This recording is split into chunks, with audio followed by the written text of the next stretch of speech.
सब लोग सावधानी से सुनो। भक्त के हृदय में जैसी भावना ठाकुर जी की है, ठाकुर जी वैसे ही आते हैं उसके पास।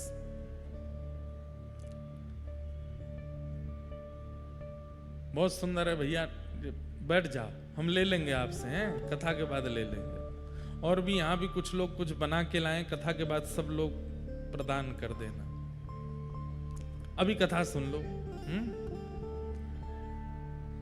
लड्डू गोपाल ये किसके ठाकुर जी हैं? श्रीमद वल्लभाचार्य जी महाराज के चित्त के ठाकुर जी हैं, नवनीत प्रियालाल जी। उनके चित्त में ये छवि है कि हाथ में मक्खन लेकर के ठाकुर जी घुटमुन चल रहे हैं, और उन्हीं की छवि से ठाकुर जी ऐसे नवनीत प्रियालाल जी के रूप में प्रकट हो गए। कल मैंने बताया, ये परसों बताया, कल बताया, यशोदा जी के चित्त के ठाकुर जी हैं। मुरली मनोहर ठाकुर जी गोपियों के श्री राधा रानी के चित्त के ठाकुर जी हैं। सब जगह अलग अलग स्वरूप है ठाकुर जी का। जगन्नाथपुरी में ठाकुर जी बिना हाथ पैर आंख नाक मुंह के बैठे हैं, विचित्र स्वरूप है ठाकुर जी का, पिघला हुआ, प्रेम पिघलित हैं।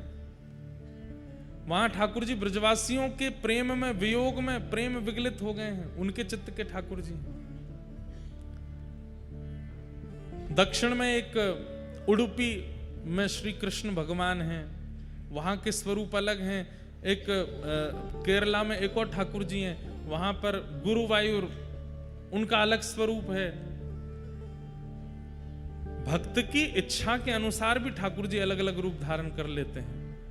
पंढरपुर में वही विट्ठल बन करके बैठे हैं। तो भगवान के अवतारों का प्रयोजन सर्वव्यापकता और सर्व इच्छा, सबकी इच्छा के लिए भी ठाकुर जी रूप धारण करते हैं। किम कर्म, ठाकुर जी का कर्म क्या है? केवल गौ ब्राह्मण संत वैष्णवों की सुरक्षा। ठाकुर जी का यही कर्म है कि ये प्रसन्न रहें, बस ये प्रसन्न रहेंगे तो पूरी सृष्टि प्रसन्न रहेगी। इसी का भाव ठाकुर जी चित्त में रखते हैं। के अवतारश्च, भगवान के अवतार कितने हैं? असंख्य। अवताराय असंख्य, एकादश स्कंद में वेद व्यास जी कहते हैं असंख्य अवतार हैं भगवान के। बताने को 24 हो जाते हैं, दशावतार हो जाते हैं, लेकिन देखा जाए तो 24 पर गिनती रुकती नहीं है, असंख्य हैं ठाकुर जी के अवतार। भक्तमाल जी में एक ठाकुर जी का स्वरूप है, उसका नाम है सिलपिल्ले भगवान। कौन से भगवान? सिलपिल्ले भगवान। एक बताने वाली बात तो नहीं, बता देते हैं। एक संत हैं, ठाकुर जी की अष्टयाम सेवा करते हैं, सुबह से शाम तक सेवा करते हैं। बिल्कुल एक क्षण के लिए अपने हाथ से वस्त्र बनाएंगे, अपने हाथ से भोजन बनाएंगे, अपने हाथ से इत्र लगाएंगे, अपने हाथ से सारी सेवा। मतलब सुबह 4 बजे उनकी सेवा प्रारंभ होती है, शाम 7 बजे तक हिलते ही नहीं है। रसोई और ठाकुर जी का कक्ष, रसोई ठाकुर जी का कक्ष, इतनी सेवा करते हैं। मैं दर्शन करने गया, मैंने महाराज जी आपके ठाकुर जी इतने भाव से सेवा करते हैं, आप सेवा करते हैं, ठाकुर जी को नाम कहा है? क्या नाम बताए? बवाल बिहारी। क्या नाम है? बवाल बिहारी। मैंने कि ये कैसा नाम है बवाल बिहारी? बोले थे बवाल नहीं है तो क्या है? सुबह सुबह उठ करके इनको ये पवाओ, उठते ही पट दूध पिवाओ, फिर लड्डू खवाओ, वो बना करके लाओ। और भाई सेवा करने वाले तो फिर विशेष रूप से करते हैं, जिनको केवल काम चलाऊ करना वो काम चलाऊ करते हैं। अब जैसे अभी महीना चल रहा है कार्तिक का, अब गुलाब का इत्र नहीं लगेगा ठाकुर जी को, अब मोगरा का इत्र नहीं लगेगा। अब धीरे धीरे ठाकुर जी के इत्र परिवर्तित होंगे, क्योंकि धीमे धीमे हवा में नमी आ रही है, थोड़ी ठंडक आती जा रही है, रात्रि में ठंडा होता जा रहा है, तो इसलिए अब ठाकुर जी के इत्र बदल जाएंगे। अब केसर का इत्र धीरे धीरे प्रारंभ होगा, कदम्ब का इत्र लगेगा ठाकुर जी को, और फिर जैसे ही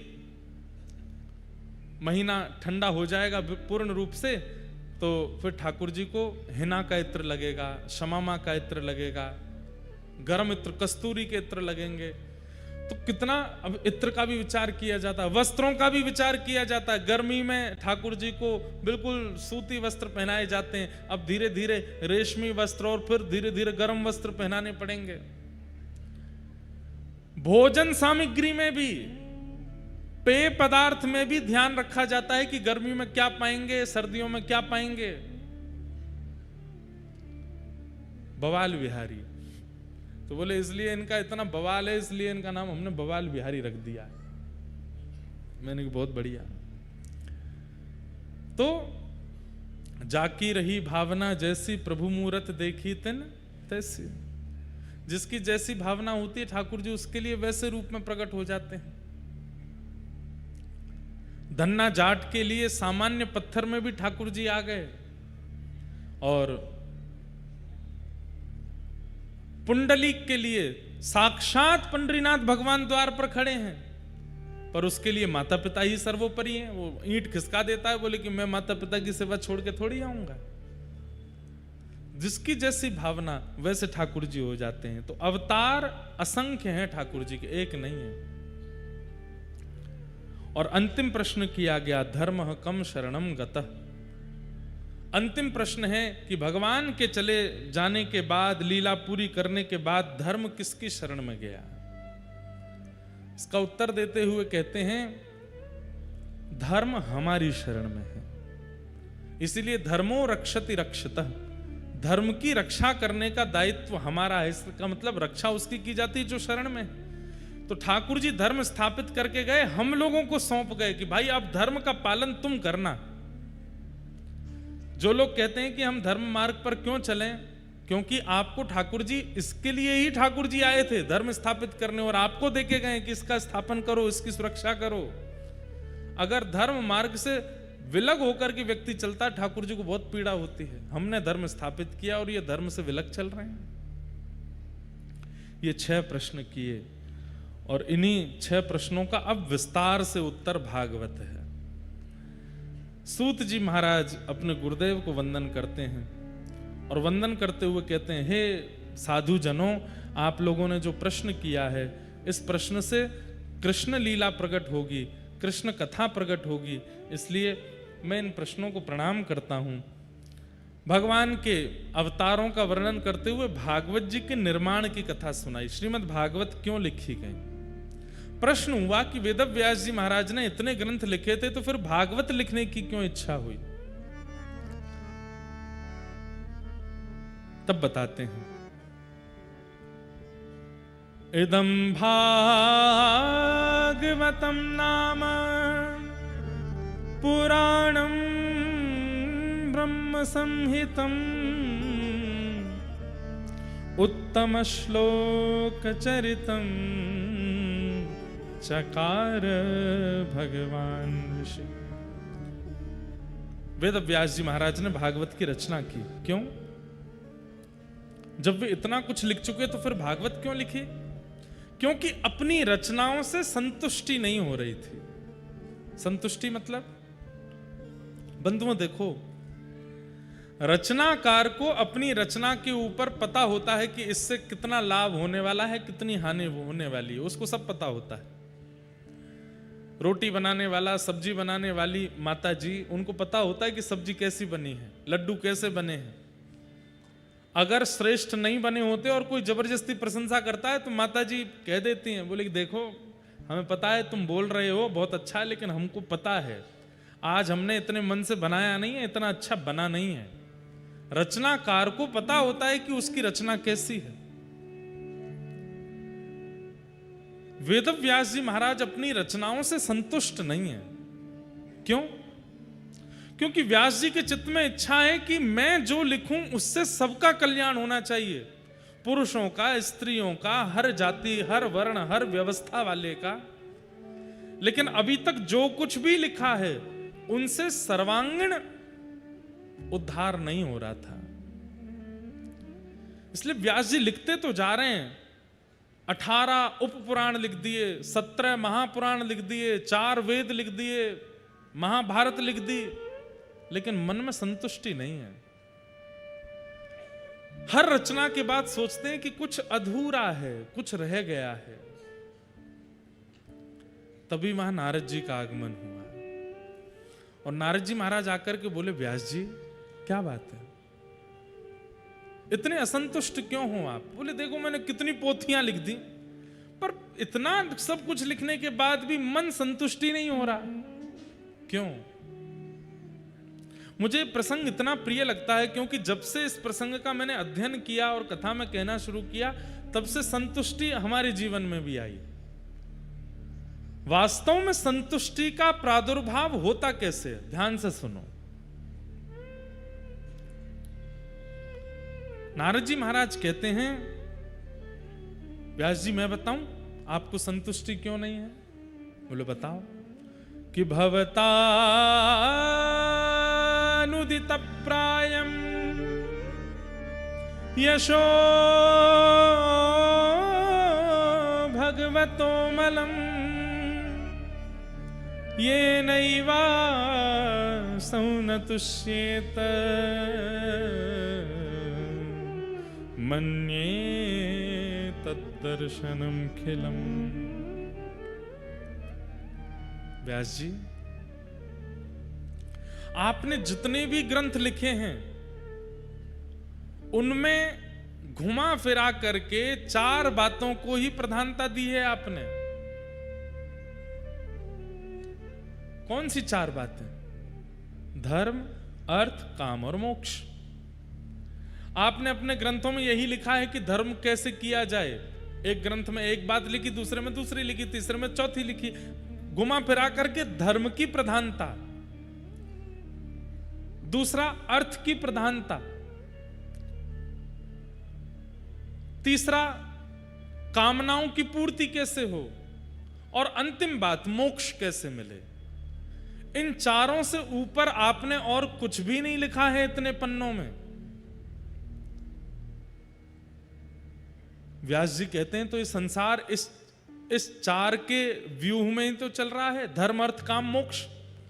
आप अपने आप से पूछिए, सब लोग इधर देखो, विशेष रूप से आगे वाले लोग। धर्म, अर्थ, काम और मोक्ष, सुबह से हम लोग क्या करते हैं? ये 4 ही काम करते हैं। सुबह उठते ही स्नान करना। स्नान करना क्या है? धर्म है। स्नान करने के बाद में कबर्ड खोल करके कपड़े पहनना, काम। अपनी इच्छा से देखते हैं कौन सा पहनना है। फिर उसके बाद नाश्ता करना, मन वांछित पराठे बनाओ या ये बनाओ, पूड़ी बनाओ, कुछ बनाओ, अपनी इच्छा, कामनाओं की पूर्ति। धर्म पहला, स्नान करना, अपने शरीर को शुद्ध करना, पवित्र करना, माता पिता को प्रणाम करना, जो कुछ भी है वो सब धर्म में आ गया। उसके बाद कपड़े पहनना, भोजन नाश्ता करना, ये आ गया काम, कामनाओं की पूर्ति। उसके बाद क्या करते हैं? गाड़ी में बैठे, बच्चे गए स्कूल, बड़े गए कॉलेज और बड़े गए अपने काम पर, ऑफिस। ये क्या है? अर्थ। बच्चे स्कूल क्यों गए हैं? ताकि हम अध्ययन करें, ताकि हम जब बड़े हों तो हम भी अर्थ कमा सकें। यूनिवर्सिटी क्यों गए? ताकि हम भी बड़े हों तो हम भी अर्थ कमा सकें। अर्थ के लिए ही अध्ययन कर रहे हैं। अर्थ। और फिर इन सब कार्यों के बीच में यदा कदा कभी मंदिर जाना, कभी मंगलवार का व्रत करना, कभी कथा सुन लेना, कभी सत्यनारायण की कथा कर लेना, कभी मंदिर में प्रणाम कर लेना, मोक्ष की कामना। इस 4 से अतिरिक्त और कुछ नहीं करते हम। धर्म करते हैं, अपनी कामनाओं की पूर्ति करते हैं, अर्थ की प्राप्ति करते हैं और मोक्ष के लिए यत्न करते हैं। इन 4 के पीछे ही हम सब भाग रहे हैं। वेदव्यास जी बोले, जब सृष्टि ही इस 4 के चक्र में चलती है तो मैं इस 4 से परे बातें क्यों लिखूं? धर्म, अर्थ, काम, मोक्ष। तब नारद जी बोले, एक चीज भूल गए। बोले क्या? पंचम पुरुषार्थ। इन 4 के साथ में एक का होना बहुत जरूरी है, और वो एक क्या है? प्रेम। धर्म में प्रेम हो, अर्थ में प्रेम हो, काम में प्रेम हो और मोक्ष में भी प्रेम हो। प्रेम के बिना ये 4 फीके से लगेंगे। फिर ये 4 तो राक्षस भी कर रहे हैं, ये 4 तो चोरी चकारी करने वाला भी बेचारा अपना कर ही रहा है, वो उसके लिए वही धर्म है। लूट मार करने वाला, उसके लिए वही धर्म है, वो भी तो कर रहा है। नारद जी कहते हैं कि आपने चारों के बारे में तो वर्णन किया, लेकिन प्रेम को छोड़ दिया, इसलिए आपका चित्त असंतुष्ट है। प्रेम का पुट लगाते ही ये चारों और ज्यादा सुंदर हो जाएंगे, जैसे धर्म। अब कई लोग धर्म के नाम पर बलि चढ़ाते हैं, क्यों? प्रेम नहीं है चित्त में। प्रेम होता चित्त में तो किसी निर्दोष को क्यों मारेंगे? अब एक बात बोलें आपको हम, बलि क्या होती है, सुनो ध्यान से। कई लोग कहते हैं कि वेदों में भी तो लिखा है कि बलि होनी चाहिए, कई लोग कहते हैं कई यज्ञों में भी प्रथा है कि बलि होनी चाहिए। ध्यान से सुनिए, बलि का स्वरूप क्या है? वेदों ने कहा, आचार्यों ने कहा, पूर्वजों ने कहा कि भाई तुम्हारे चित्त में मैं करने वाला एक बकरा बैठा है, वो 24 घंटा मैं करता रहता है। गाड़ी मैंने खरीदी, घर मैंने बनाया, और इंडस्ट्री मेरी है पूरी, बच्चे मेरे हैं महाराज, पड़ोसी के भी बच्चे होते, मैंने पढ़ाया इनको, मैंने ही बताया था उस स्कूल में भेजो। ब्याह किसी का सक्सेसफुल हो गया, मैंने ही तो बताई थी लड़की, ये तो वहां जा रहे थे करने के लिए।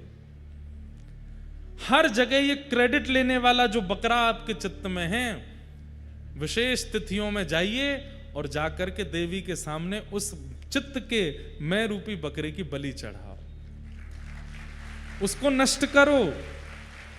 मतलब हमारे दोषों को, हमारे चित्त के दोषों को ही जानवर बताया गया, उनकी बलि चढ़ाने की आज्ञा की। लेकिन भले लोग हैं हम, चित्त की बलि तो नहीं चढ़ा करके आए, जानवर को ले गए। लो महाराज, देवी प्रसन्न हो जाएंगी। दुर्गा सप्तशती कहती हैं, कुपुत्रो जायेत क्वचिदपि कुमाता न भवति। पुत्र कुपुत्र होता है, पर मां कुमाता कभी नहीं हो सकती। वो मां को कैसे प्रसन्नता हो सकती है? अब कई मंदिरों में भी ऐसा होता है, कई लोग विरोध करेंगे मेरा इस बात पर, कई जगहों पर तो प्रथा है, पहाड़ी इलाकों में कहते हैं बलि नहीं चढ़ाओ तो देवता भूस्खलन कर देते हैं, लैंडस्लाइड होने लग जाता है, बाढ़ आ जाती है। अरे नहीं, ऐसा नहीं होता। कोई देवता किसी जीव की बलि नहीं चाहता। धर्म है पर दया नहीं है उसमें, धर्म है पर प्रेम नहीं है उसमें, इसलिए धर्म के नाम पर हम अधर्म कर देते हैं। कई लोग, अच्छा चलो ये तो बहुत ऊंची बात कर दी मैंने, हमारे लेवल की बात करूं, हम लोग धार्मिक हैं, पर हमारा धर्म कैसा है कि दूसरा व्यक्ति जो करता है उसको बिल्कुल ओछा समझ लेते हैं। अगर कोई दूसरा धार्मिक कार्य कर रहा है तो ऐसे थोड़ी होता है, शंकर जी ऐसे ऐसे थोड़ी खुश होते हैं, कहां का पानी लाओ, नल का पानी लाओ, नल का पानी चढ़ा रहे हो शंकर जी पर, इससे खुश होते हैं। कौन सी मिठाई लाए हो, कैसा तिलक लगा रहे हो, कैसा चंदन लगा रहे हो, कौन सी माला, अरे ये पुष्प तो शंकर जी को प्रिय नहीं। कई लोग भक्ति में बीच की भुआ बने रहते हैं, ऐसे नहीं होता, ये नहीं होता, ये नहीं करते, वो नहीं करते, ऐसा नहीं होता। अरे तरीके बहुत होते हैं समझाने के, उसको करने दो। करने के बाद जब आपके पास बैठे तब उसको किसी कथा के द्वारा, किसी प्रसंग के द्वारा, किसी प्रमाण के द्वारा समझा दो। सुनो ऐसे ऐसे होता है, हमने सुना था उनकी कथा में ऐसा प्रसंग था, वहां कहीं ऐसा वर्णन है। और जब तक आपके पास प्रमाण ना हो बोलिए मत, प्रमाण लेकर के आओ तब उसको समझाओ।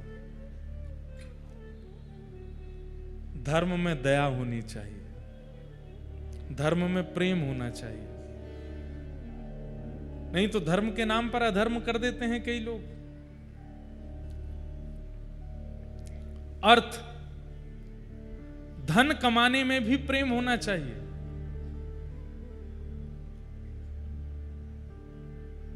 प्रेम कैसे होता है धन कमाने में?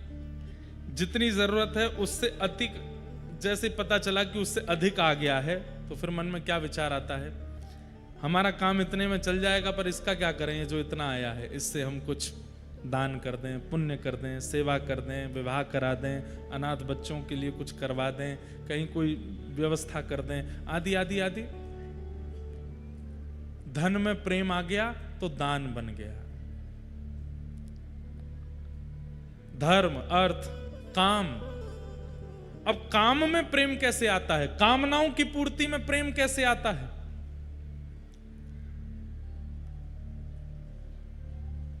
कामना है कि आज आलू का पराठा बने, लेकिन हम स्नान करके आए उससे पहले ही माता जी ने पोहा ही बना दिया, तो पोहा बन गया है तो फिर उसमें गुस्सा ना करे या ऊट पटांग बोले ना, बस जो मिल गया वो उसको पाले प्रेम से, वो कोई बात नहीं, माँ कल पराठे बना देना, थोड़ा अच्छा लगेगा, और बाकी आप जो बनाते हैं सब अच्छा ही है। पत्नी बना दे नमक ज्यादा है तो प्रेम से पाले, कुछ कहे नहीं, ये कामना में प्रेम हो गया। धर्म अर्थ काम और मोक्ष, मोक्ष में भी प्रेम। केवल यज्ञ किए जा रहे हैं, अनुष्ठान किए जा रहे हैं, व्रत किए जा रहे हैं, नियम किए जा रहे हैं, प्रेम का बिल्कुल ध्यान नहीं धर रहे हैं। ठाकुर जी के सामने दिया जलना चाहिए, अगरबत्ती जलनी चाहिए, अनुष्ठान होना चाहिए, यज्ञ होना चाहिए, ठाकुर जी को प्रेम कैसे प्रस्तुत हो इसका कोई विचार नहीं है। ऐसे मोक्ष की प्राप्ति से भी मोक्ष तो मिल जाता है, पर ठाकुर जी भी फिर बहुत बड़ा वैकुंठ है, उसमें कोई कोना दे देते हैं, बैठे रहो भाई, वैकुंठ चाहिए था मिल गया तुमको।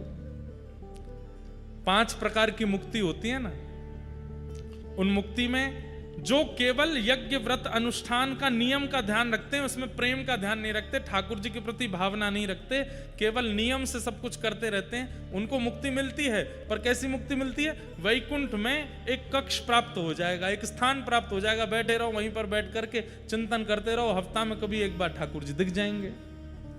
लेकिन प्रेम लक्षणा भक्ति करने वाली जैसे मीराबाई, जैसे सूरदास, जैसे कुंभन दास, जैसे रहदास, ऐसे प्रेम से ठाकुर जी को पुकारने वालों को वैकुंठ मिलता है, पर ठाकुर जी इनको निज परिकर बना लेते हैं, अपना बना लेते हैं। आप हमारे पास रहो। एक कवि हुए, वो गाते हैं, गजराज तारो तेने आवने को, जावने को, खावने पकावने को मीराबाई तारी है। नरसिंह मेहता को तारो वही वार सवारने को, वेदन सुनावने को जयदेव तारो है।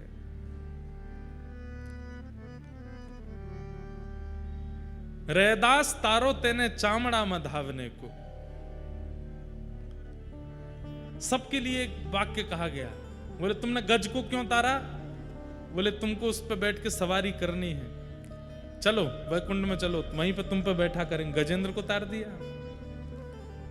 खावने पकावने को मीराबाई तारी है। मीराबाई क्यों तार दी? बोले राजस्थान की हो, बढ़िया बढ़िया खाती बनाती पकाती हो, चलो वैकुंठ में हमारी सेवा करो।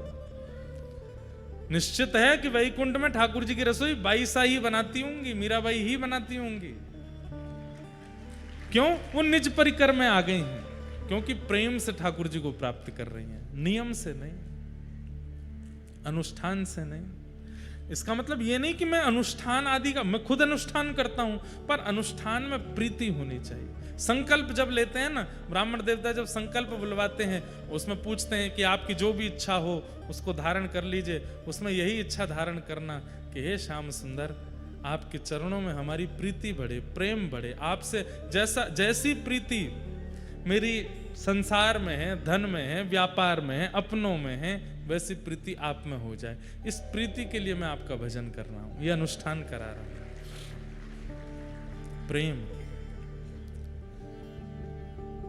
प्रेम, आपने प्रेम को छोड़ दिया व्यास जी, इसलिए आपके चित्त में संतुष्टि नहीं है।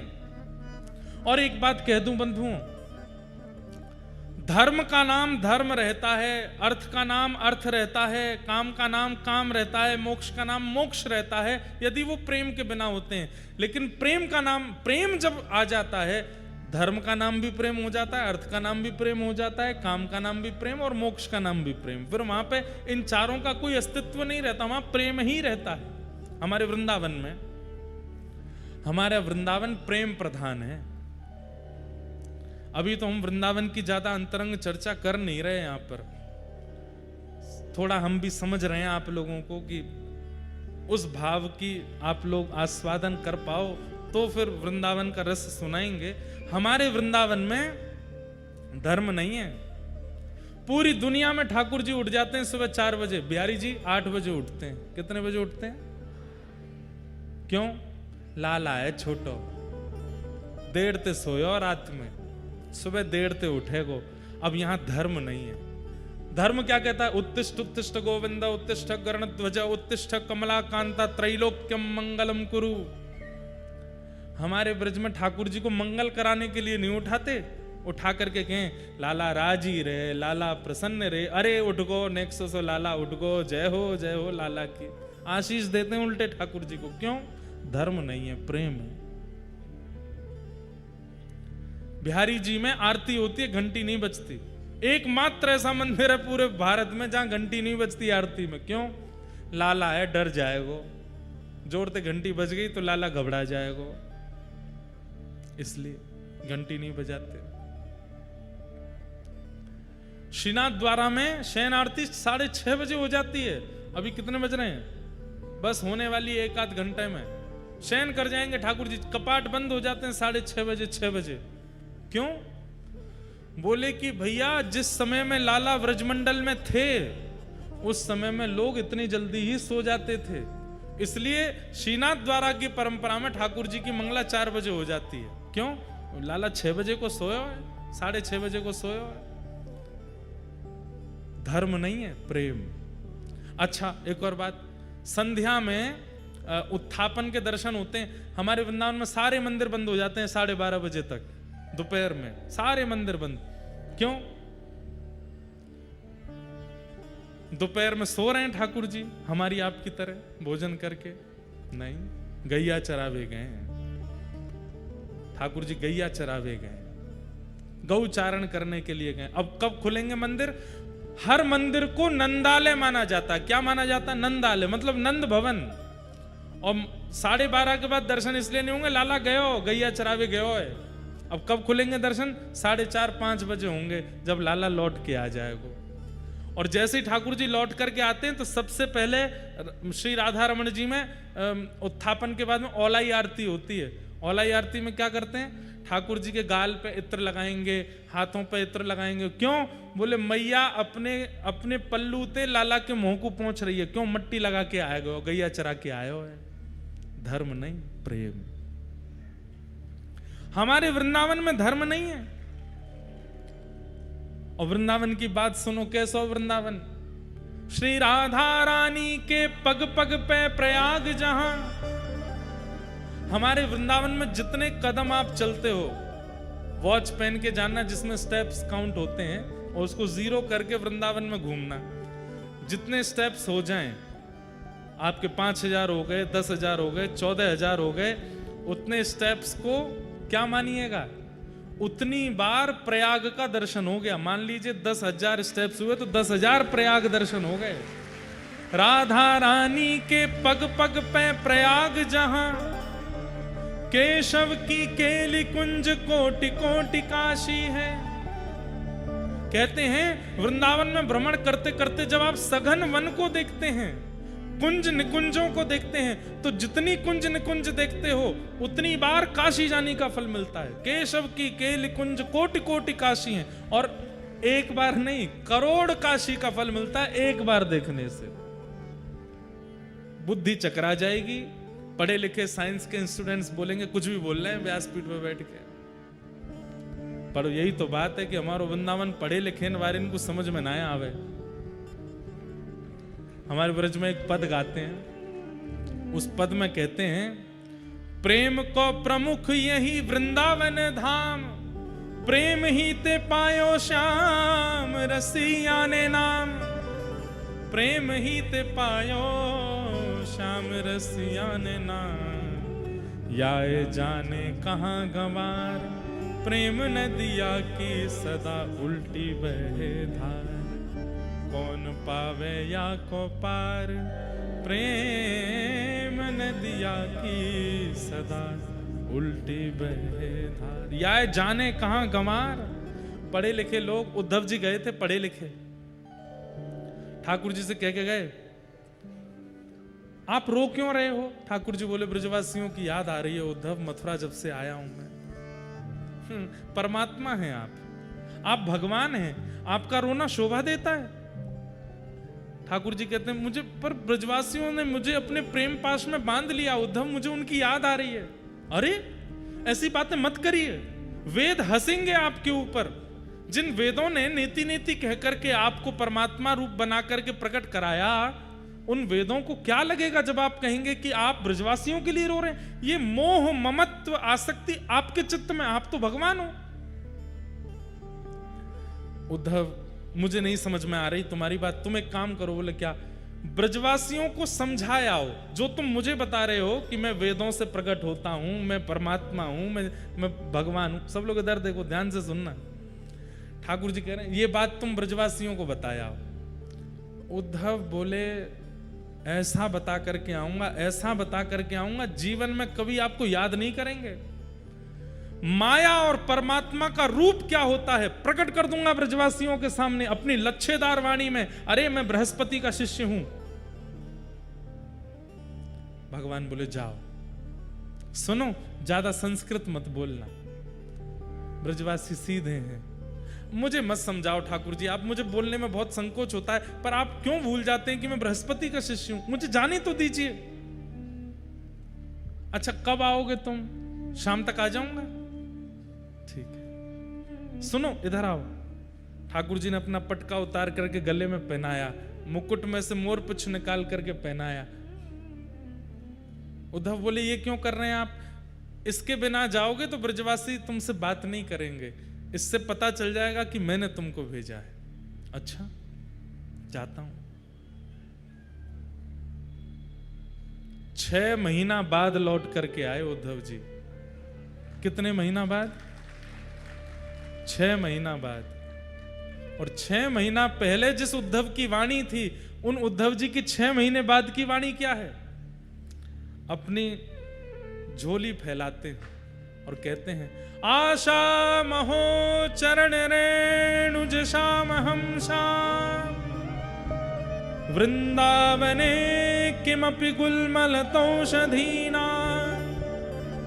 हे विधाता, हे परमात्मा, हे ब्रह्मा, यदि मैंने कोई अच्छे कर्म किए हों और उन अच्छे कर्मों के फल के स्वरूप अगला जन्म मेरा अगर धरती पर होना हो, कृपा करके वृंदावन में दे देना और मेरी प्रार्थना स्वीकार कीजिए, मुझे मानव बना करके मत भेजना। तो क्या बने? आशा महो चरण रेणुज श्याम हम श्याम वृंदावने किमपि गुल मलतौषधीणाम। छोटा सा पौधा बना करके भेजना, बड़ा पेड़ भी नहीं, ऐसी पौधे की जाति में भेजना जो बड़े होते ही नहीं है, छोटे ही रहते हैं। ब्रह्मा जी प्रकट हो गए, क्या मांग रहे हो उद्धव? छोटा पौधा क्यों? बोले ताकि जब जब हवा चले इन ब्रजवासियों की चरण रज मुझ पर सनाती रहे, सिर से लेके नीचे तक मैं इसी ब्रजरज में सना रहूं, ऐसी कृपा कर। 6 महीना बाद उद्धव जी लौट करके आए। ये लंबी दाढ़ी हो गई, बड़ी केश जटा बन गए थे उनके। जैसे ही मथुरा पहुंचे, भगवान के सामने आए। भगवान बोले कौन हो भैया, कहां से आए हो? मैं हूं उद्धव। उद्धव, तू तो शाम को आ रहा था, 6 महीना निकल गए। नेत्र सजल हो गए उद्धव के, चरणों में गिर गया। बोले नाथ, मैं एक प्रार्थना करूं आपसे। बोले क्या? शंकर जी को बुला लीजिए, ब्रह्मा जी को बुला लीजिए और कह दीजिए सृष्टि वो संभाल लेंगे, आप तो वृंदावन चलो, आप तो ब्रजवासियों के बीच में रहो, किशोरी जी के पास रहो। इस सृष्टि का भार शंकर जी को, ब्रह्मा जी को दे दीजिए, क्योंकि आपके उपयुक्त स्थान वैकुंठ नहीं है, आपके उपयुक्त स्थान गोलोक नहीं है, आपके लिए उपयुक्त स्थान तो श्रीधाम वृंदावन है, वहीं चलो। उन गोपियों के बीच में रहेंगे ठाकुर जी, गोपियों के घर की बासी दही पाएंगे, आधी रोटी पाकर के चोरी कर करके रहेंगे। इन गोपियों के स्नेह प्रेम के आगे मेरा ज्ञान फीका पड़ गया नाथ। किशोरी जी की चरण रज में रहेंगे, यशोदा मैया की चरण सन्निधि में रहेंगे। चलो मैं आपको ले जाने के लिए आया हूं। हाथ पकड़ करके ले जाने लगा ठाकुर जी को वृंदावन उद्धव। हमारे ब्रज में कहते हैं ऊधो सूधो है चलो, सुन गोपिन के बोल, ज्ञान बजाई डुमडुमी, प्रेम बजायो ढोल। ज्ञान की डुमडुमी बज गई ब्रजवासियों के प्रेम के आगे। एक पंक्ति मुझे मिल जाए, मैं उद्धव गोपी संवाद बहुत ज्यादा कहता नहीं हूं कथा में, क्योंकि भाव स्थिति इतनी आगे चली जाती है कि फिर मैं ही नहीं निकल पाता उससे। पर एक दो पंक्ति सुनाता हूं, एक सुंदर भाव की। मिल जाए तो, नहीं तो कोई बात नहीं।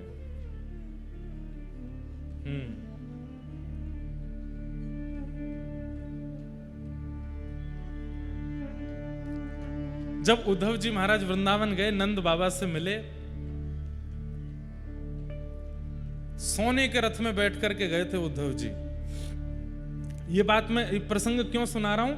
हमारे वृंदावन में धर्म, अर्थ, काम, मोक्ष कुछ भी नहीं है, केवल एक है। क्या? प्रेम। और नारद जी महाराज व्यास जी को यही समझा रहे हैं कि प्रेम का पुट आपने नहीं लगाया इसलिए असंतुष्ट हो। तो जब उद्धव जी महाराज नंद बाबा से मिले तो नंद बाबा के सामने बैठ कर के उद्धव जी ठाकुर जी की बड़ी प्रशंसा कर रहे हैं। सोने के पलंग पर सोते हैं ठाकुर जी, सोने की पादुका पहनते हैं जिसमें पद्मराग की मणियां जड़ी हुई हैं।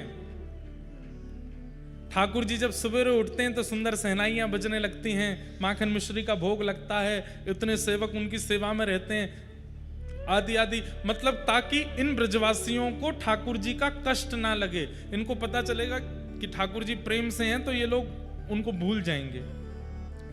बड़ी बड़ी बातें कर रहे थे उद्धव जी। तब नंद बाबा आए और बोले, उद्धव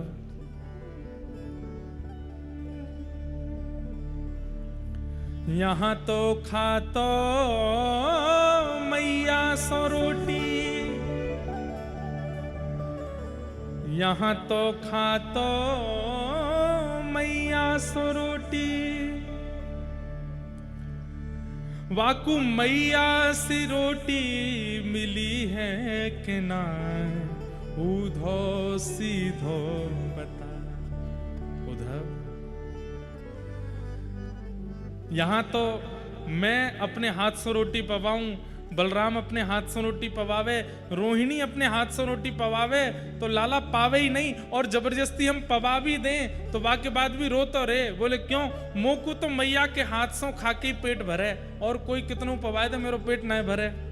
तू कह रहा उद्धव कि मां सोने की थाली में पाते हैं, ऐसे पाते हैं, वैसे पाते हैं, यूं बता दे कि मैया के हाथ की रोटी मिलती है कि नहीं? कन्हैया यहां तो सोतो बाबा की गोदी,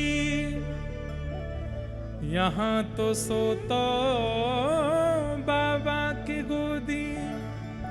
ऊंचे ऊंचे पलंग बने, मखमल के गद्दे बिछे हैं, लेकिन लाला रात भर छटपटावे। बोले क्यों? बोले नींद तो मुकू नंद बाबा की गोदी में ही आवे और मेरी गोद में आके सोवे। अरे मथुरा जावे से एक रात्रि पहले तक भी मेरी गोद में सोवे लाला। यहां तो सोतो बाबा की गोदी, वहां बाबा की गोदी मिली है कि ना, उधो सीधे बता। ए उद्धव वहां वाकू बाबा की गोदी मिल रही है कि नहीं? तू तो ये बता। वाकू यशोदा मैया के हाथ की रोटी मिल रही है कि नहीं? ये बता।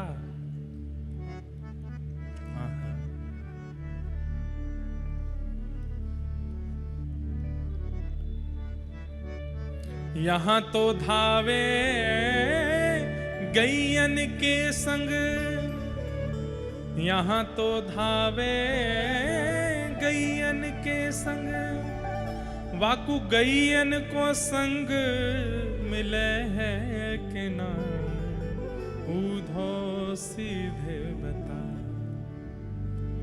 गैया ने चरावे जावे मथुरा में ना? वो तो गैया नहीं चराते। बाबा की गोदी में सोवे मथुरा में? बोले ना, वो तो बिस्तर पर सोते हैं। मैया के हाथ की रोटी खावे कि नहीं? बोले नहीं, वो तो थाली में खाते हैं। बोले उद्धव कितने वर्ष हो गए कन्हैया को गए हुए? बोले इतने वर्ष हो गए। वास्तव में हमारो लाला इतने वर्ष से सोयो भी नहीं है, खायो भी नहीं है, प्रसन्न भी नहीं है। हम लिख करके कह रहे हैं यह बात को, क्योंकि जो वाकु प्रिय है वो तो मिलो ही नहीं वाकु।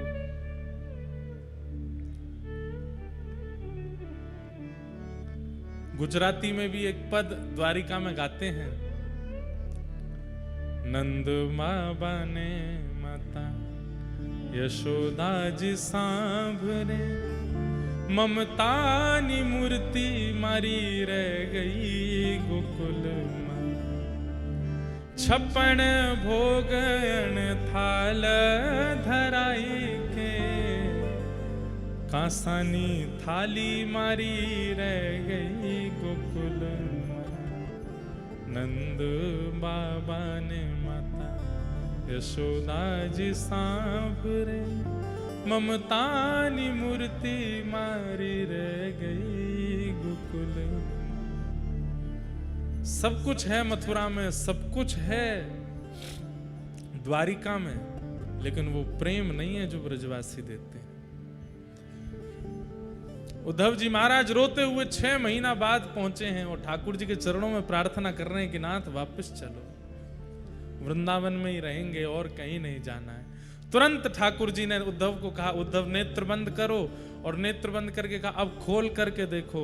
जब खोल करके देखा तो जितने ब्रजवासी ब्रजमंडल के सब ठाकुर जी के अगल बगल में प्रकट हो गए, उद्धव जी को वहीं दर्शन देने लगे। उद्धव जी बोले नाथ ये कैसा दर्शन है? ठाकुर जी कहते हैं मैं व्रज से कभी विलग नहीं होता उद्धव, मैं जहां हूं व्रज मुझ में ही है, व्रज मेरे साथ ही है।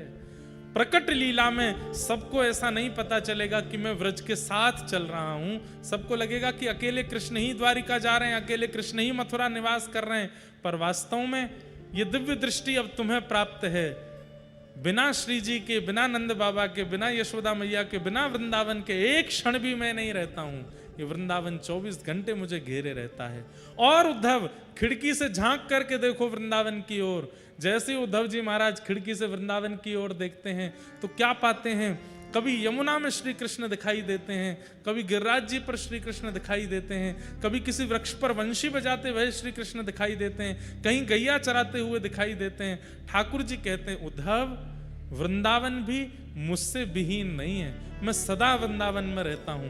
पर अब से नियम ये होगा कि पूर्व में तुम्हें प्रत्यक्ष वृंदावन में दिखता था, पर अब जो प्रेम युक्त होकर के वृंदावन में आएगा उसी को मेरा अनुभव होगा। बाकी वृंदावनम परित्यज्य पादमेकम न गच्छति, मैं एक पग भी वृंदावन से बाहर कभी नहीं जाऊंगा, मैं सदा वृंदावन में ही रहूंगा। ऐसा श्री धाम वृंदावन। मीराबाई गा रही हैं लागे वृंदावन नीको आली माने, लागे वृंदावन नीको,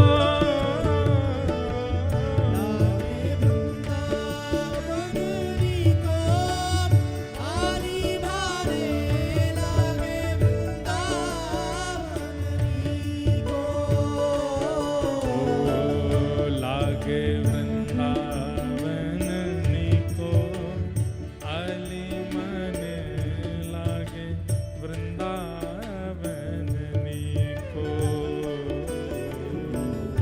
लागे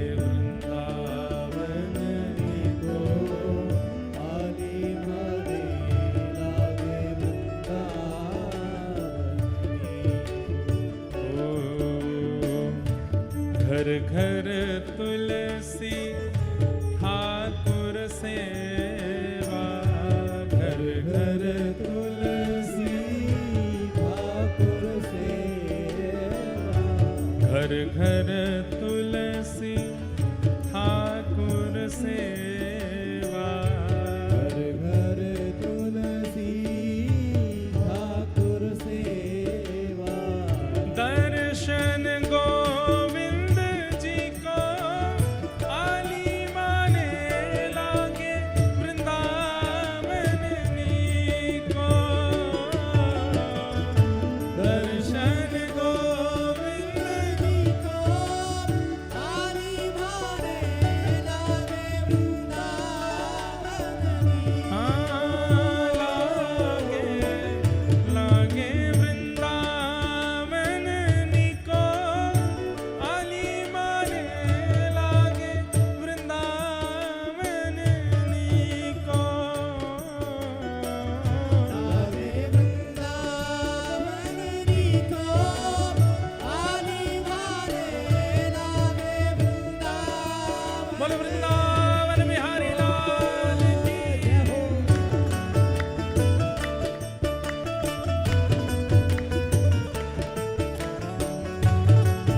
नागर मेरा हे प्रभु गिरधर हे प्रभु गिरधर नागर प्रभु गिरधर नागर हे प्रभु गिरधर नागर प्रभु गिरधर नागर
लागे वृंदावन निको अली माने लागे वृंदावन निको लागे वृंदावन निको आली माने लागे वृंदावन। तो धर्म अर्थ काम मोक्ष चारों छिप जाते हैं वृंदावन में। वृंदावन में तो केवल प्रेम प्रधान रहता है। वृंदावन में प्रेम की प्रधानता है।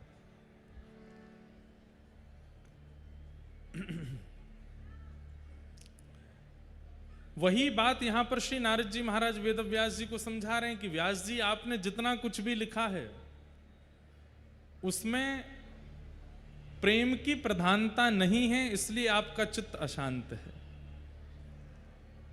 भवतानुदित प्रायम यशो भगवतो मलम ये नैवासौ न तुष्येत मन्ये तद्दर्शनम खिलम। आप उसमें प्रेम की प्रधानता करो।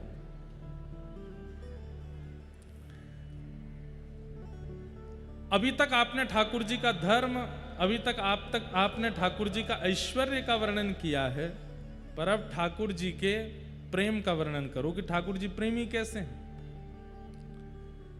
वे रथ हाँकते हैं, वे सुदर्शन चक्र धारण करते हैं, वे द्वारिका के राजा हैं, ये सब तो आप वर्णन करते ही हैं, पर वो प्रेमी कैसे हैं?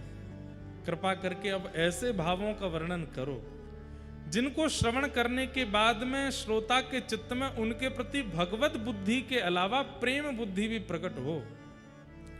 ठाकुर जी के प्रति ऐसी भावना आ जाए, ये तो हमारे हैं, ये तो मेरो है, ये अपनत्व की भावना प्रकट हो। ऐसी कथा आप लिखो, तब आपके चित्त को शांति मिलेगी। तब वेद व्यास जी महाराज ने मन में विचार किया और विचार करके अब ठाकुर जी के ऐश्वर्य को छिपा करके ठाकुर जी के स्वभाव का वर्णन जिस शास्त्र में किया वो श्रीमद् भागवत है।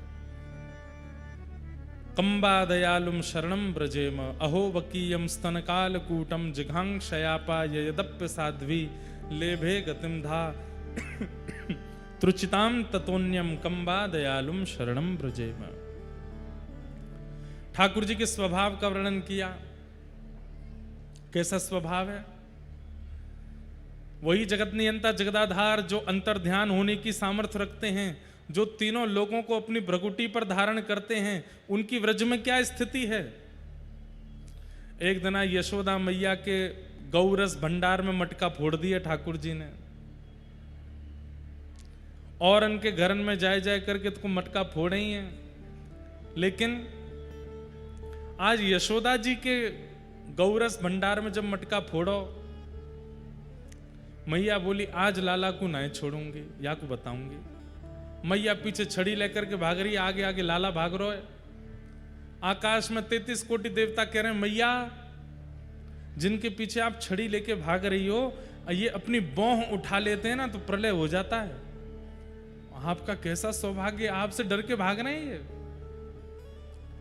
ठाकुर जी को भय नहीं है किसी से, लेकिन प्रेम के वश ठाकुर जी भयभीत होके भाग रहे हैं।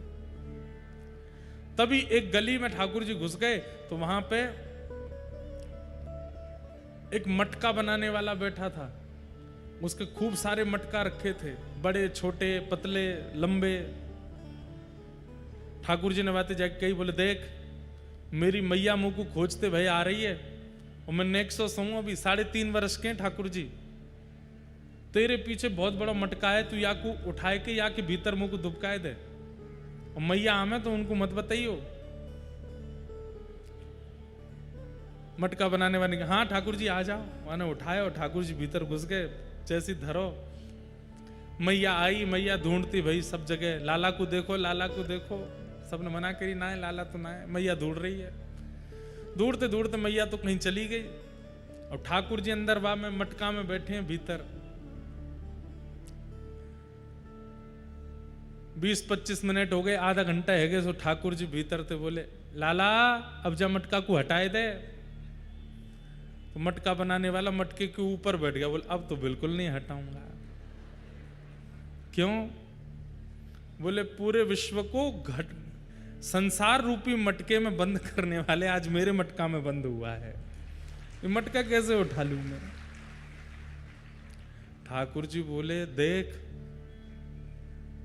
तू जानता नहीं है अभी मुझे। बोले कौन हो? बोले वैसे तो मैं नंद का लाला बन के आया हूं, लेकिन वैसे मैं पूरे विश्व ब्रह्मांड नायक हूं। तो बोले ब्रह्मांड नायक हो तो न करे आओ अपने आप मटका में थे। तो बोले ब्रह्मांड नायक हूं, पर मैं यहां पे मानवी लीला कर रहा हूं, और या लीला में मैं अपने ऐश्वर्य को प्रकाश नायक कर रहा हूं, तो कोई हटाना पड़ेगा तभी निकसूंगो। तो मटका बनाने वाले बोलो अच्छा तो एक बात बताओ, आप परमात्मा हो ना? भीतर से ठाकुर जी भीतर बात कर रहे हैं, वो ऊपर बैठा मटका के। ठाकुर जी कह रहे हैं अरे मुंह को सांस ना आ रही, मुंह को हवा ना लग रही है, तू जल्दी मटका खोल। और तू मटका खोल तो सही, फिर दारी के तो बताऊंगा मैं। बोले अब तो बिल्कुल नहीं खोलूंगा। ठाकुर जी पहले तो रोज दिखाने लगे, धमकियां देने लगे। जब बहुत देर हो गई तो ठाकुर जी बोले देख लाला, तू कहेगो तो मैं तेरे काजे घर ते माखन ले आऊंगो, तेरे काजे तू कहेगो यशोदा मैया ते रोटी बनवा लाऊंगो, तू कहेगो तो जब तक तू रहेगो संसार में तब तक एक समय की रोटी तेरी नंद भवन में यशोदा मैया ते कह दूंगो, वो निकाल दे। मटका बनाने वाला बोलो ये सब चीज ना चाहिए मुझको। तो कहा चाहिए वो बता दे।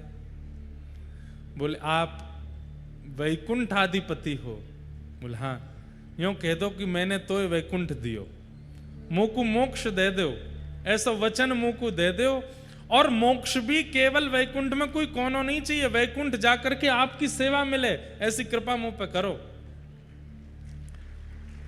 ठाकुर जी बोले ठीक है, तो को वैकुंठ दे दूंगो, अब खोल दे जल्दी मटका है।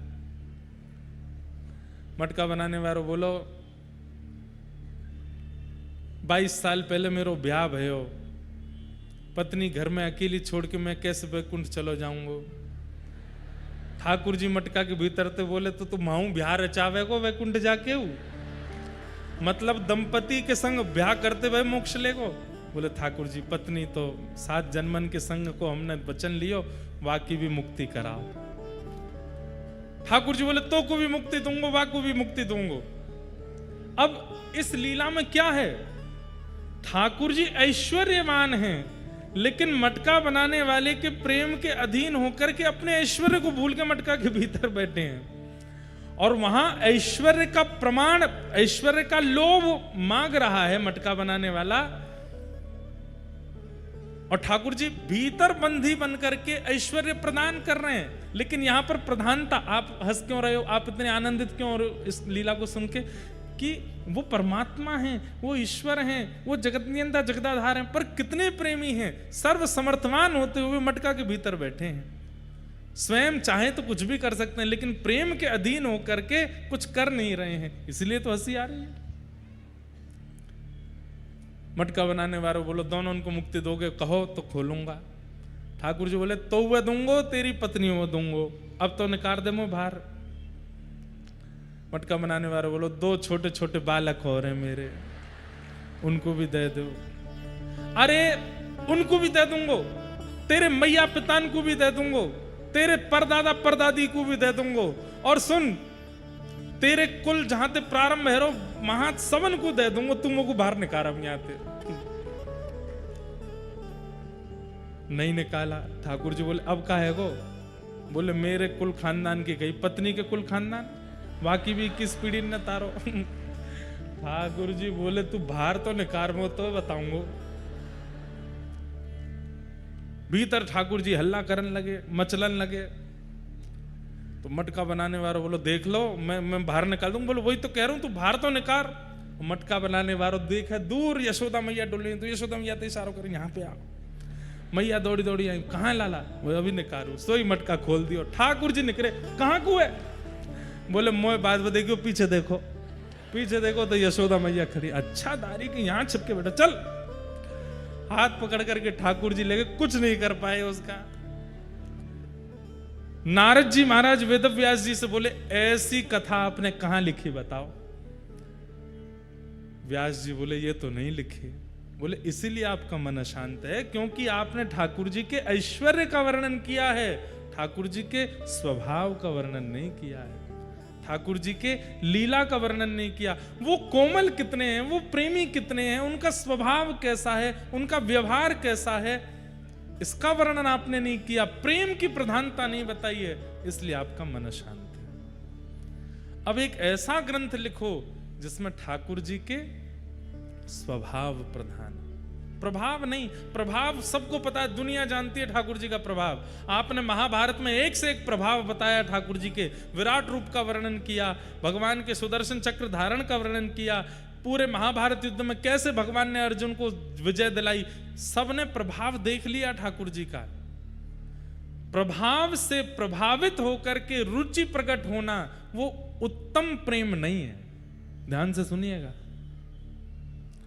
प्रभाव से प्रभावित होकर के किसी के समीप जाना और उससे प्रीति होना वो प्रेम नहीं है। कई लोग प्रभाव में आकर के ब्याह कर लेते हैं।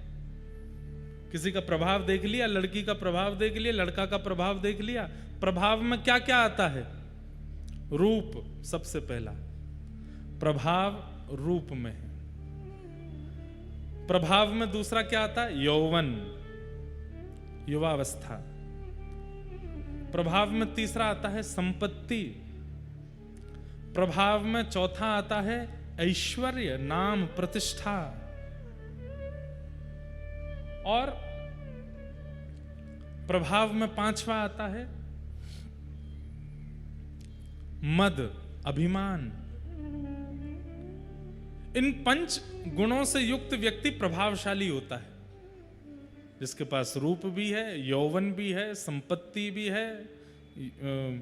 रूप, यौवन, संपत्ति, ऐश्वर्य भी है और उसका मद भी है, मान भी है। कई लोग उसी से प्रभावित होकर के फिर ब्याह कर लेते हैं। अच्छा रूपवान, कई लोगों के पास से पांचों नहीं होते, पांच में से कोई एक होता है तो भी प्रभाव होता है। कोई व्यक्ति धनवान नहीं है, यौवन मधुर नहीं है, धन संपत्ति नहीं है, ऐश्वर्य नहीं है, लेकिन रूप बहुत अच्छा है, उससे ब्याह कर लेते हैं। ब्याह का एक शब्द कह रहा हूं, संबंध किसी भी रूप में, किसी को स्वीकार करना। रूप, यौवन, संपत्ति, ऐश्वर्य और मद, ये प्रभाव है।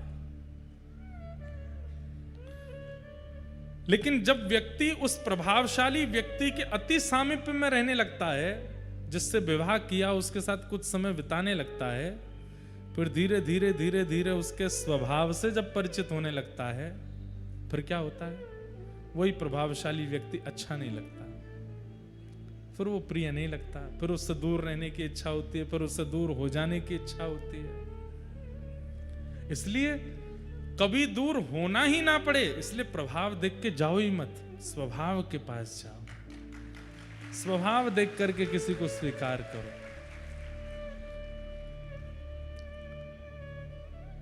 भगवान का भी प्रभाव सब देखते हैं, सबको पता है, लेकिन प्रभाव गौड़ हो जाता है स्वभाव के आगे। हम लोग बात सुनते हैं, नाम सुनते हैं, अरे वो एक्टर है, वो गायक है, वो नेताजी हैं, ये कथा वक्ता हैं, इनका बड़ा नाम है, ऐसे। लेकिन जब उनसे समीप से जाके मिलते हैं और उनके व्यवहार में जब हमको न्यूनता दिखाई देती है, दूर से सीताराम हो जाती है, पर बस जय हो, इतनी ही बढ़िया हो। पास से देखे तो क्या बोलते हैं, दूर से ही सुहावने लग रहे थे, क्या? हाँ, दूर के ढोल सुहावने, दूर से बढ़िया है। प्रभावशाली व्यक्ति का ऐसा ही है। इसलिए चाहे वक्ता बन जाओ, चाहे एक्टर बन जाओ, चाहे कितने भी प्रभाव में आ जाओ, अपने स्वभाव को मत बदलने दो, स्वभाव को मधुर रखो, क्योंकि समीप आने पर स्वभाव रिझाता नहीं। श्रीमद् भागवत जी के अलावा जितने भी ग्रंथ हैं उसमें प्रभाव है। दूर से ठाकुर जी दिख रहे हैं, आहा क्या विराट रूप है, इतने विशाल मुख हैं, सुदर्शन चक्र चलाते हैं, ऐसा करते हैं, वैसा करते हैं। ये श्रीमद् भागवत समीप से ठाकुर जी का दर्शन कराती है। जन्म लेते हैं तो ठाकुर जी कैसे लग रहे हैं, व्रज में ठाकुर जी कैसे विहार कर रहे हैं, गैयाओं के संग कैसे, कल से सारी लीलाएं आएंगी ठाकुर जी की। गोपियों के संग कैसा व्यवहार, अपने सखाओं के साथ कैसा व्यवहार, ब्रजवासियों के साथ कैसी लीला, किशोरी जी के साथ कैसी लीला, उन सब लीलाओं को जब हम सुनते हैं तो नेत्र सजल हो जाता है, प्रेम आनंद से भर जाता है। क्यों? क्योंकि वही श्री कृष्ण का स्वभाव है और वो श्रीमद् भागवत में वर्णित है। इसलिए व्यास जी ऐसा कुछ लिखिए जिसमें प्रेम प्रधान हो। तब वेद व्यास जी महाराज कहते हैं ठीक है, अब मैं ऐसी रचना करूंगा जिसमें ठाकुर जी का प्रभाव नहीं, स्वभाव हो। और तब भागवत जी की रचना हुई। भागवत जी की रचना करके वेद व्यास जी महाराज लोकस्य जानतो विद्वांस चक्रे सात्वत संहिताम, एक ऐसी संहिता का निर्माण किया जिसके निर्माण के बाद वेद व्यास जी स्वयं आनंदित हो गए और आनंदित होने के बाद अपनी कलम को, अपनी लेखनी को प्रवाहित कर दिया नदी में कि बस अब मुझे परम सुख मिला, अब मुझे परम आराम मिला है, अब मेरे चित्त को ऐसा आनंद हो रहा है कि अब मुझे इससे आगे कुछ लिखने की आवश्यकता नहीं है, मैंने भागवत ग्रंथ की रचना कर दी। लेकिन अब भागवत को घर घर तक, जन जन तक पहुंचाएं कैसे, अब लोगों में इसका प्रचार कैसे हो? तब वेद व्यास जी महाराज ने अपने पुत्र का चिंतन किया। वेद व्यास जी के पुत्र कौन? श्री सुखदेव जी महाराज। सुकाचार्य जी का स्मरण किया। बंधुओं, सुखदेव जी कौन है? हाँ, बहुत दिन बाद कथा याद आई है, सुना देते हैं।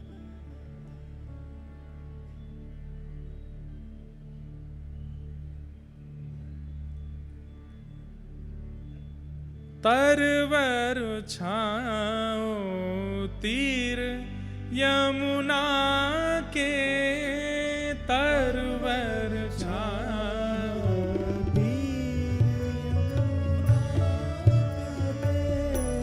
तरवर छाओ तीर यमुना के,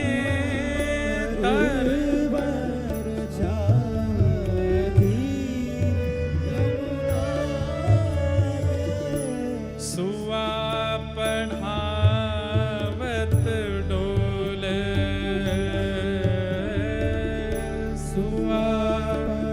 सुआ मतलब तोता। हमारे अब बहुत ध्यान से सुनिएगा, सुखदेव जी कौन है? तरवर छाओ तीर यमुना के, सुआ पढ़ावत डोले। किशोरी जी, जैसे आजकल बच्चों को एक आदत होती है, फोन में, आईपैड में, आईपॉड में गाने सुनते रहते हैं, ऐसी हमारी किशोरी जी भी सुनती रहती हैं। लेकिन तब फोन आईफोन तो होते नहीं है, तो क्या करें? और क्या सुनना प्रिय है? ठाकुर जी का नाम सुनना प्रिय है। कृष्ण, माधव, मुकुंद, मधुसूदन, केशव, मुरारी, हरि, ये सारे नाम जब किशोरी जी सुनती है ना, आनंदित हो जाती हैं, झूमने लगती हैं, नाचने लगती हैं। पर कौन सुनाए? तब किशोरी जी ने ललिता विशाखा से कहा कि 24 घंटे मेरे पास नाम चलता रहे, कृष्ण नाम, कृष्ण की अलग। अच्छा, किशोरी जी नाम नहीं सुनती, जैसे मधुसूदन, मधुसूदन नाम बोलते किशोरी जी मधुसूदन क्यों है ठाकुर जी, उसका चिंतन करती हैं। मुरारी क्यों है ठाकुर जी, उसका चिंतन करती हैं। गोपाल, तो जैसे गोपाल कहा तो गैया चराते हुए ठाकुर जी का चिंतन करने लगती हैं। गिरधारी, जैसे ही गिरधारी बोलते हैं तो गिरिराज्य धारण किए हुए ठाकुर जी का चिंतन करती हैं। किशोरी जी के नेत्रों से आंसू गिरते रहते हैं, ठाकुर जी का अनुभव अनुसरण करती रहती हैं। पर कोई ऐसा मिले जो 24 घंटा नाम सुनाता रहे, सोते उठते जागते खाते पीते हमेशा नाम चलता रहे। तब ललिता जी एक सुख पक्षी को लेकर के आई, एक तोता को, और कहा, हे श्यामाजू, जे तोता है और जाको एक स्वभाव है, कहा जे रट के सुनाए दे। तो एक दिना तो आप याकू रटाओ और अगले दिना पूरे दिना याते सुनो, ऐसा आप कर ले करो। किशोरी जी एक दिन तो पूरे नाम याद कराती हैं, तोता एक दिन में पूरा रट लेता है, अगले दिन किशोरी जी कुछ नहीं बोलती, वो तोता ही बोलता रहता है। कभी किशोरी जी कंधा पे आके बैठ जाता है, कभी किशोरी जी के सिर पे बैठ जाता है, कभी हाथ पे आके बैठ जाए, कभी कहीं विराज जाए, और उसके मुख से निकलने वाले नामों को सुनकर के किशोरी जी अति आनंदित होती हैं।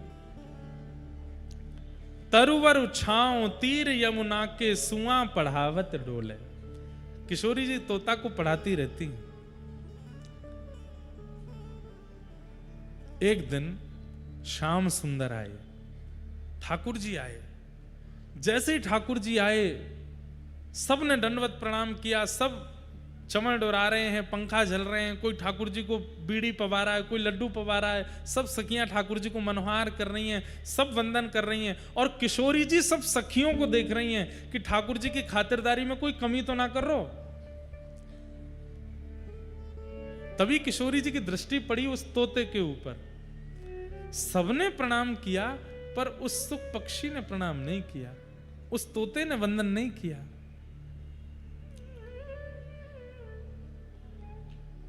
ठाकुर जी जब चले गए, तब किशोरी जी ने उस तोते को बोला, सुनो इधर आओ।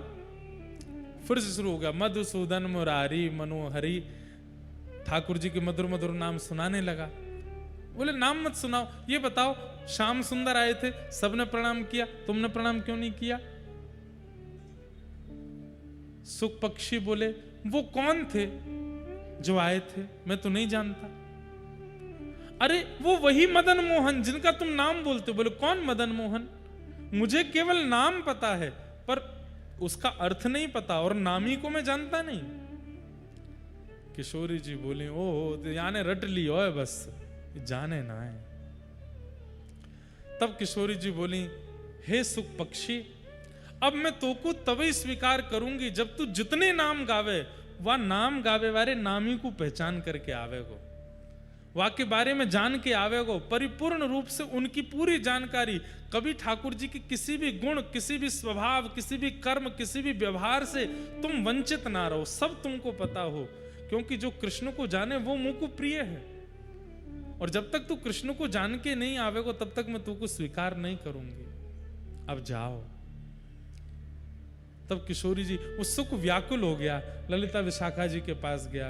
किशोरी जी मुंह को दूर कर रही हैं, कोई कृपा करो ना। बोले कृपा का जा करके ठाकुर जी को अनुसंधान करके आ, श्रवण करके आ, सत्संग करके आ, कौन है ठाकुर जी समझ के आ।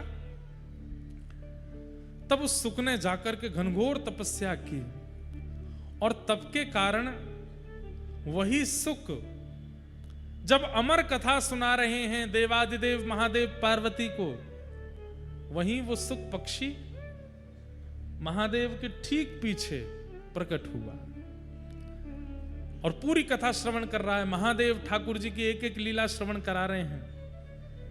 ठाकुर जी की बाल लीला सुनाई, गोवर्धन लीला सुनाई। जैसे ही रास लीला सुनाने लगे, रास लीला में रास का प्रसंग आते ही पार्वती जी इतनी उन्मत्त हो गई कथा में कि पार्वती जी को एक नियम दिया था, क्या कि हर 20 मिनट, हर 20 सेकंड में ओम ओम ओम शब्द का उच्चारण करती रहना। क्यों?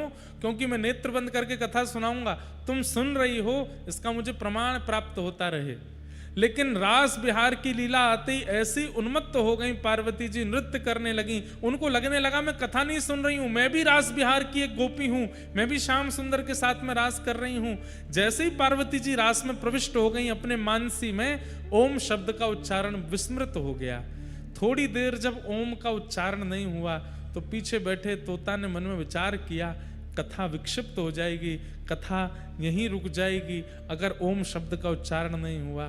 तो पार्वती जी के स्वर में उस सुख पक्षी ने ओम उच्चारण करना प्रारंभ किया। 7 दिन की कथा पूरी होते ही जैसे ही महादेव ने जय जयकार कराई, पार्वती जी के नेत्र खुले, नेत्र सजल हैं। महादेव बोले, देवी कथा संपन्न हुई।